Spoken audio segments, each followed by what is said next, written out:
उस प्रेस वार्ता को कहा। नमस्कार मित्रों, पिछले कल ही भारतीय जनता पार्टी ने माननीय गृह एवं सहकारिता मंत्री, भारत सरकार के और पार्टी के वरिष्ठ नेता आदरणीय अमित शाह जी ने उत्तर प्रदेश के लखनऊ में आकर भारतीय जनता पार्टी के संकल्प पत्र 2022 को जारी किया, जो प्रदेश के लोक कल्याण के लिए जारी किया गया।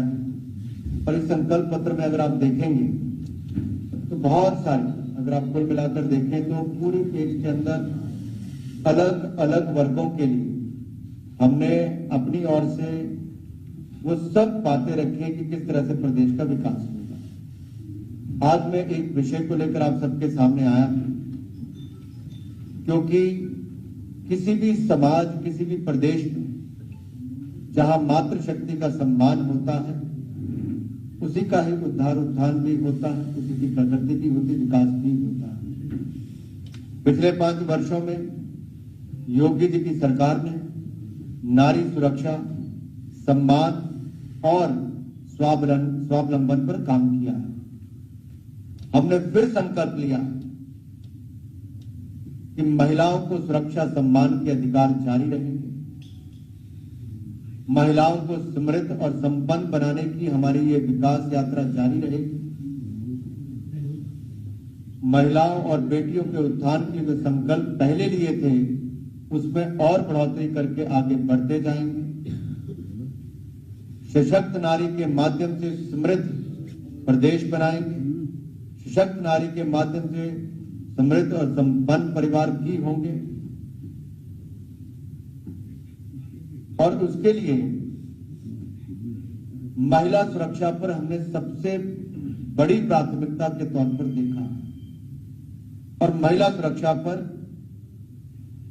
प्राथमिकता दी भी है और बड़ी जिम्मेदारी के साथ उस पर काम भी किया है। सशक्त नारी, सशक्त प्रदेश, यूपी फिर मांगे भाजपा सरकार ही। क्यों? क्योंकि यहां पर महिलाएं अपने आप को सुरक्षित और सम्मानित महसूस करती हैं, जहां दूसरी पार्टियां कई ऐसी हैं जो महिलाओं की बात तो करती हैं, लेकिन वहां से महिलाएं छोड़कर लगातार जा रही। कोई पोस्टर पर थी तो कोई परिवार का हिस्सा थी, लेकिन वो छोड़कर चली गई। पोस्टर वाले भी छोड़ गए, परिवार वाले भी छोड़ गए, क्योंकि वो भी सुरक्षित महसूस करती हैं। तो कहीं ना कहीं उत्तर प्रदेश में भारतीय जनता पार्टी की सरकार। दूसरा मैं कहना चाहता हूं, अगर मैं सशक्त नारी पर जो हमने कल अपने संकल्प पत्र में कहा है, मैं आज एक-एक करके आपके सामने रखूंगा। सबसे पहले तो मुख्यमंत्री कन्या सुमंगला योजना में 15,000 रुपए से राशि को बढ़ाकर 25,000 रुपया कर दिया है। यही नहीं, मुख्यमंत्री सामूहिक विवाह अनुदान योजना के अंतर्गत भी गरीब परिवार की बच्चियों को 1 लाख रुपए तक का अब इसमें से सहायता दी जाएगी। ये 51,000 से बढ़ाकर 1 लाख रुपया की गई है। और इसके साथ साथ जो करोड़ों बहनों को उज्ज्वला योजना के अंतर्गत रसोई गैस के सिलेंडर दिए गए, अब होली और दीपावली पर 2 रसोई गैस के सिलेंडर बहनों को मुफ्त में दिए जाएंगे। एक बड़ी सुविधा है उस दृष्टि से। चौथा, 60 वर्ष से ज्यादा की आयु की महिलाओं को सरकारी यातायात में, बसों में मुफ्त बस सेवा का प्रावधान भी किया गया है। जैसा मैंने कहा कि सुरक्षा हमारे लिए महिला की प्राथमिकता, यानी कि महिला सुरक्षा हमारे लिए प्राथमिकता है। और उसके लिए जहां पहले 3 महिला पुलिस बटालियन बनाई गई, सैकड़ों बहनों को रोजगार का अवसर भी मिला, पुलिस में भर्ती भी हुई। अब 3 के बजाय 6 महिला पुलिस बटालियन हो जाएंगी, 3 नहीं बनाई जाएंगी। इसके अलावा हमने सीसीटीवी कैमरा लगाने की बात कही, जिससे महिला सुरक्षा को और बढ़ावा मिलेगा। और 3000 पिंक पुलिस बूथ बनाने की बात कही है, जहां पर महिला जाकर अगर कोई किसी के साथ अन्याय भी होता तो अपनी कंप्लेंट दर्ज करा सकती है, उसको उचित कार्रवाई करनी है। इसके अलावा महिलाओं को सरकारी नौकरियों में, क्योंकि हम बात करें समृद्ध और संपन्न करने की, उससे पहले एक विषय में और कह दूं कि बाजारों में भी जब गांव की महिला कभी शहर में आती, कस्बे में भी, किसी छोटे से टाउन में भी जाती है, तो आपने देखा होगा शौचालय ना हो तो बहुत दिक्कत है। छोटे छोटे बच्चों के साथ आना, बुजुर्ग महिलाओं का आना, बेटियां बहू का आना, तो सबसे बड़ी दिक्कत होती है शौचालय का ना होना। हमने तय किया है कि हम 1000 करोड़ रुपए की लागत से सार्वजनिक स्थलों पर महिलाओं के लिए शौचालय का निर्माण करेंगे और उनका रखरखाव भी सुनिश्चित करेंगे, और इसको मिशन पिंक टॉयलेट के नाम से ही आगे चलाया जाएगा। महिलाओं की समृद्धि के लिए जहां एक और सरकारी नौकरियों में, चाहे यूपीएससी की बात हो, यूपीएसएससी की बात हो, या फिर और सरकारी नौकरियां जो है, वहां पर भी महिला की जो अभी संख्या है, जितनी नौकरियां हैं, उससे उसको दुगना करने का काम अगले 5 वर्षों में पूरा कर लेंगे। स्वयं सहायता समूह एक बहुत बड़ा प्लेटफॉर्म है, जिसके माध्यम से बहनों को रोजगार स्वरोजगार के अवसर मिलते हैं। हम पूरे उत्तर प्रदेश में 5000 करोड़ रुपए की लागत से 5 लाख नए स्वयं सहायता समूह बनाएंगे, ताकि उन बहनों को रोजगार स्वरोजगार के अवसर मिले, और इन स्वयं सहायता समूह में काम करने वाली बहनों को क्रेडिट कार्ड की सुविधा देंगे। ये क्रेडिट कार्ड में 1 लाख रुपए तक की आने वाले समय में इसमें सुविधाएं दी जाएंगी, यानी कि कोई भी बहन अपने क्रेडिट कार्ड के माध्यम से आने वाले समय में 1 लाख रुपए तक का खर्च कर पाए।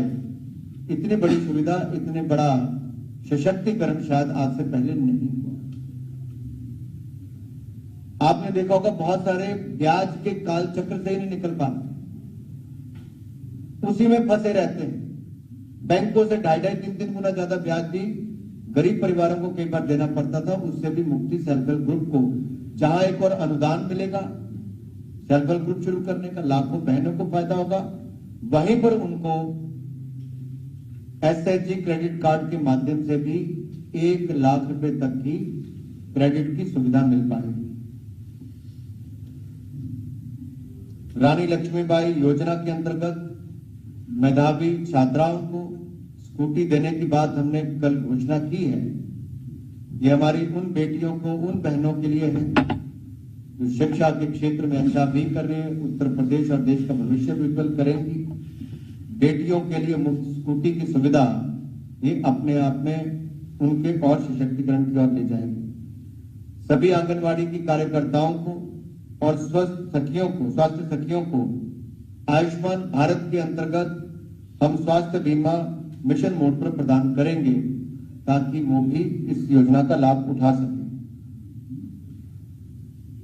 खेलों में भारत की बेटियों ने शानदार काम किया। उत्तर प्रदेश में भी महिला एथलीट्स ने प्रदेश का नाम देश और दुनिया में रोशन किया है। 500 करोड़ रुपए की लागत से स्टेट टैलेंट सर्च एवं डेवलपमेंट स्कीम की शुरुआत करेंगे, जहां महिला खिलाड़ियों को चुना जाएगा उनकी प्रतिभा के अनुसार, और उनको 5-5 लाख रुपए की वित्तीय सहायता देने का हम काम भी करेंगे। इसके अलावा विधवा एवं निराश्रित महिलाओं को 1500 रुपए की पेंशन देने का काम भी भारतीय जनता पार्टी की सरकार करेगी। आपको याद होगा, ये वृद्ध विधवा दिव्यांग पेंशन पूर्व की सरकार में मात्र 300 रुपया मिलती थी, हमने बढ़ाकर उसको 1000 किया था। अब हम उसको बढ़ाकर 1500 करने वाले हैं। इसलिए महिलाओं की सुरक्षा, सम्मान, अधिकार ये आगे भी निरंतर जारी रहे। इसके लिए हम इस संकल्प पत्र में सशक्त नारी के अंतर्गत इसको लेकर आए हैं, और हम उत्तर प्रदेश की अपनी बहनों को, मातृशक्ति को विश्वास दिलाते हैं कि योगी सरकार आपकी सुरक्षा के लिए काम भी करती रहेगी, समृद्ध, संपन्न और स्वावलंबन के लिए भी आगे हमारी सरकार समर्पित रहेगी। हिमांशु जी जिसका एक एक नाम लेते जाएंगे।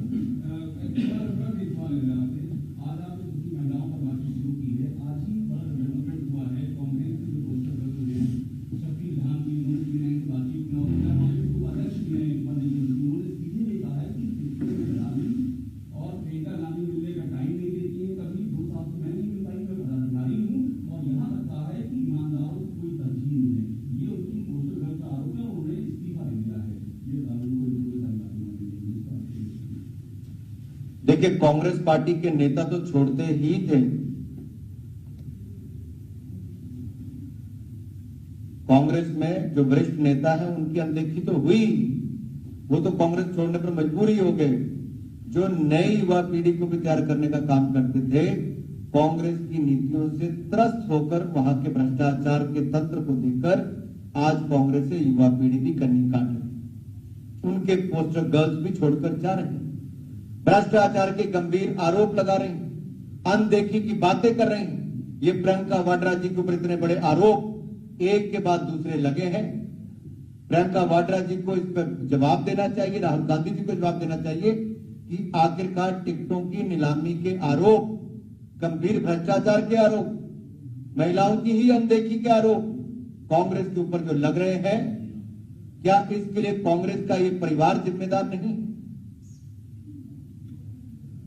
कांग्रेस की नीतियां जो भ्रष्टाचार से जुड़ी हुई, क्या वो जिम्मेदार नहीं?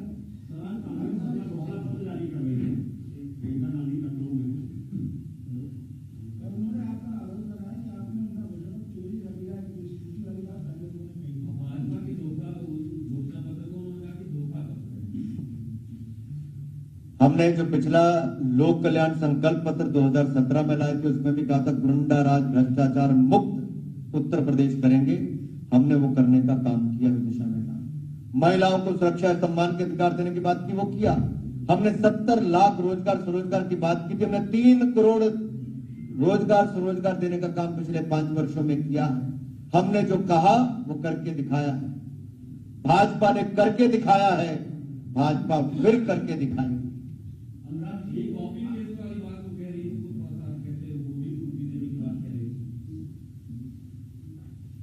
देखिए, मैं आपको इस पर ले जाऊंगा कि वो लोग सोचते बहुत हैं, करने का अवसर नहीं मिलता है। पश्चिम बंगाल के तो कांग्रेस का खाता नहीं खुलता है। बहुत सारे राज्यों में कांग्रेस के जहां उनका खाता ही नहीं खुल पाता है। कागजों में कुछ भी लिख पाए, सत्ता में आएंगे तो कुछ करेंगे। भारतीय जनता पार्टी सत्ता में आई थी, तब हमने जाकर यहां पर वायदों को सच करने का काम किया, जो संकल्प लिया उसको सिद्ध करने का काम किया था। ये केवल मात्र घोषणाएं करती हैं। जो अपनी पोस्टर गर्ल को नहीं बचा पाई, वो अपने घोषणा पत्र में जो वायदे होंगे उनको क्या पूरा कर पाएंगे?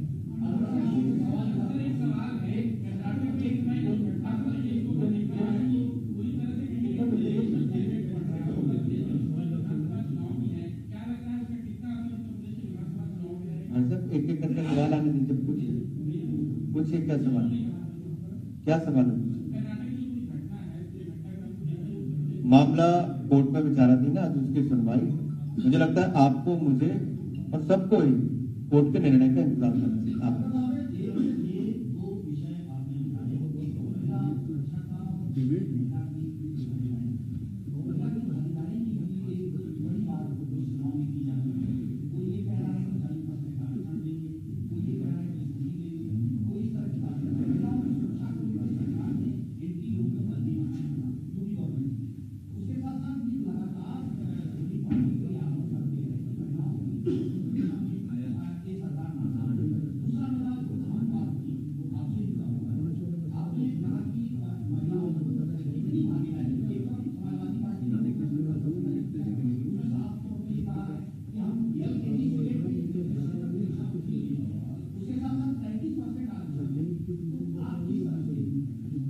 बसपा और सपा की सरकार में तो वातावरण ऐसा होता था कि बच्चियां घर से बाहर निकलने पे डर महसूस करती। मुफ्त शिक्षा देने की बात तो दूर की है। अगर दंगे होंगे, महिलाओं के खिलाफ अत्याचार होगा, महिलाओं के अपराध की घटनाएं बढ़ेंगी जो सपा बसपा के शासनकाल में थी, तो आप कहां से शिक्षा की बात करते हो? सुरक्षा हमने दी, तब जाके शिक्षा का सुधार भी हो पाया। सुरक्षा सबसे पहला कदम है जिसके कारण शिक्षा भी, व्यापार भी और रोजगार कारोबार भी बढ़ते हैं। इसलिए सुरक्षा के लिए हमारी सरकार समर्पित है और आगे भी रहेगी। दूसरी बात जो महिलाओं को लेकर की गई, हमने हर परिवार को महीने में 2 बार मुफ्त में राशन दिया। ना बसपा ने दिया, ना सपा ने दिया, ना कांग्रेस ने दिया। अब हमने ही 2 उज्ज्वला लाभार्थियों को मुफ्त में रसोई गैस के सिलेंडर होली और दीपावली पर देने की बात कही है, इन्होंने नहीं किया। इनके समय तो रसोई गैस के सिलेंडर नहीं थे, लकड़ी इकट्ठी करके धुआं निकलता था, आंखों से आंसू निकलते थे। पानी लेने के लिए 5-5 किलोमीटर 10-10 किलोमीटर जाना पड़ता था। हमने पाइप भी घर तक पहुंचाई, नल लगाकर जल देने का काम किया। जी अल्लाह।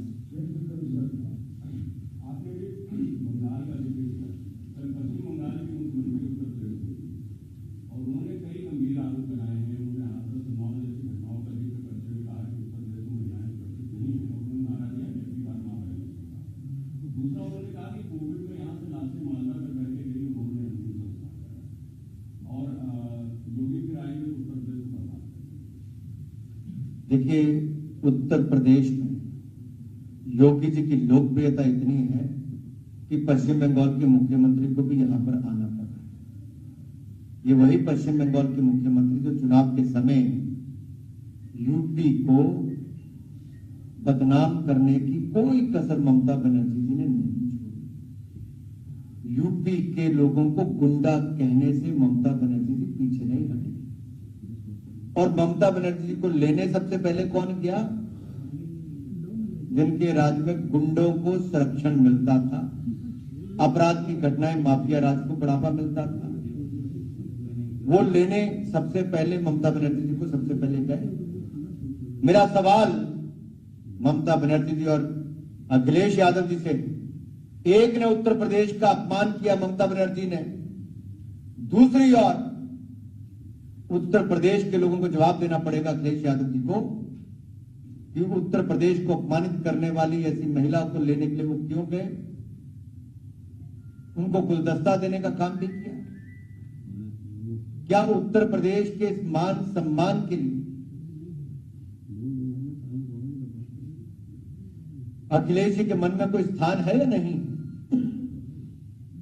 और जहां तक ममता बनर्जी जी की बात करता हूं, जीता जागता उदाहरण अगर देश में कहीं है कि जो मुख्यमंत्री रहते हुए गुंडई को, दंगई को बढ़ावा देती है, जिनके सत्ता में आते ही परिवारों को छोड़कर पलायन करना पड़ा, दूसरे दलों के कार्यकर्ताओं को मारपीट करके वहां से भगाने का काम हुआ, ये एक दंगई दूसरे राज्य से आकर उत्तर प्रदेश में दंगा करवाने वाली पूर्व सरकार के मुखिया अखिलेश यादव से हाथ मिलाने गए। उत्तर प्रदेश दंगा मुक्त हुआ है। पश्चिम बंगाल से आने वाले दंगई उत्तर प्रदेश के पुराने दंगइयों का साथ देंगे तो उत्तर प्रदेश की जनता कभी स्वीकार नहीं करेगी।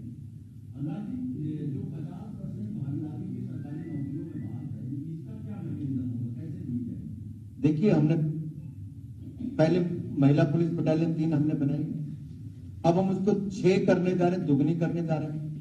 इसी तरह से जो बाकी रिक्त स्थान है, हमने कहा हम उनको तेजी से भरने जा रहे हैं और महिलाओं को जितनी नौकरियां आज तक है उसे दुगनी करने वाले हैं।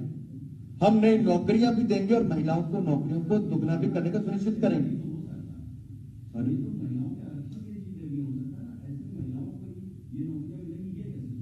निश्चित तौर पर होगा। रोजगार स्वरोजगार के जब अवसर बढ़ते हैं तो उसकी संख्या भी बढ़ने ही वाली है और सरकारी नौकरियों के जो रिक्त स्थान है उनको जब भरेंगे तो निश्चित तौर पर दुगनी हो ही जाएगी। और इसके लिए हम संकल्पबद्ध हैं। हमने जो भी किया है उसके लिए कानून बनाना पड़ता है, कानून बनाएंगे, कुछ और करना पड़ता है वो भी करेंगे, लेकिन महिलाओं के लिए नौकरियों को दुगने करने का हमने संकल्प लिया है, इसको सिद्ध करके ही देंगे।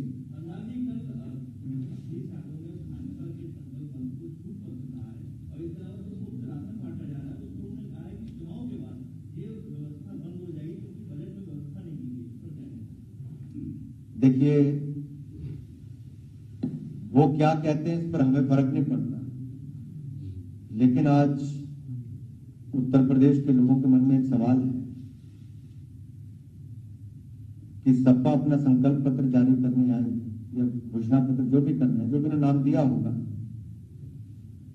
उस समय क्या उस पार्टी के नेता थे साथ में?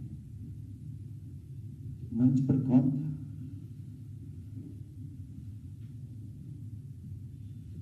कौन था मंच पर साथ?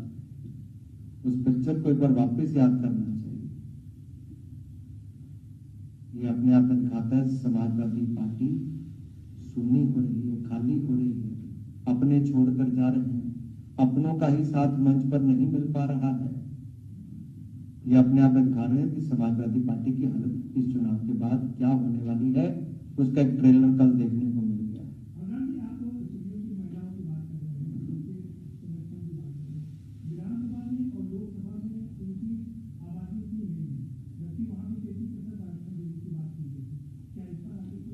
आप पिछला रिकॉर्ड उठाकर देखिए, जब जब महिला आरक्षण की बात आई, समाजवादी पार्टी ने उसका विरोध किया लोकसभा में। ये महिलाओं के पक्ष में कभी थे ही नहीं।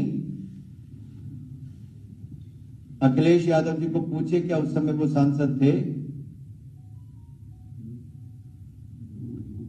इनके सांसदों का रवैया क्या था? महिला आरक्षण पर समाजवादी पार्टी ने सदा विरोध किया है। उनके आरक्षण पर भी, उनके विकास पर भी रोड़ा अटकाया है, और महिलाओं को असुरक्षित करने का काम किसने किया है? तो समाजवादी पार्टी के समय।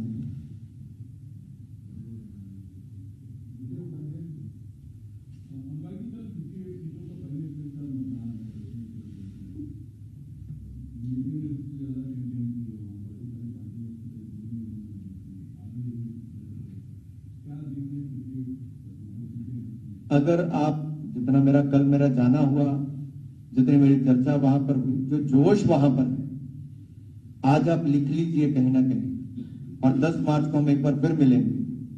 पिछली बार से ज्यादा सीटें भारतीय जनता पार्टी पश्चिम उत्तर प्रदेश में जीतने जा रही है पहले फेज में।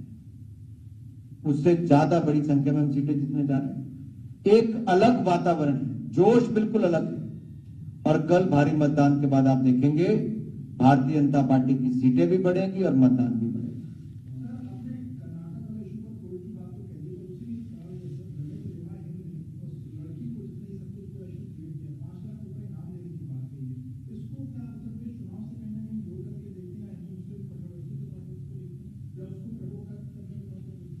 नेक्स्ट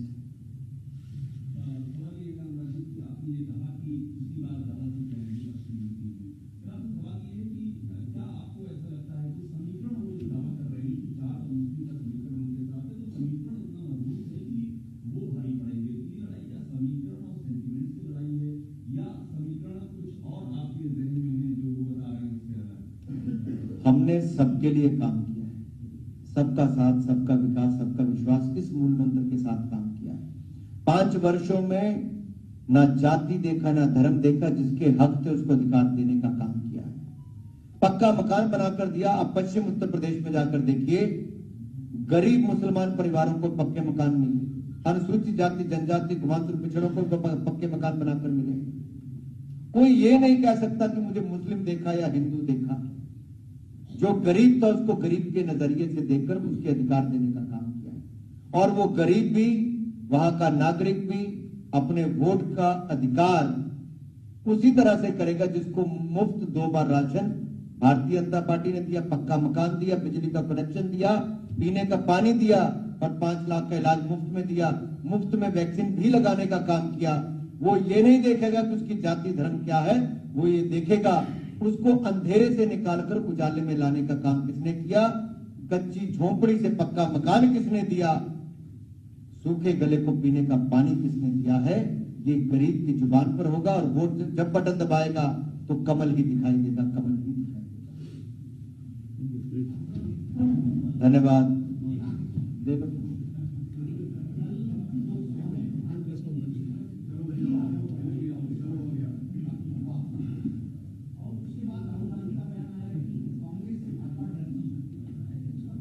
मुझे लगता है प्रधानमंत्री जी के लोकसभा और राज्यसभा के जो राष्ट्रपति जी के पर जो उत्तर देते हुए उन्होंने अपना जवाब दिया, एक ऐतिहासिक मैं कहूं अगर रिप्लाई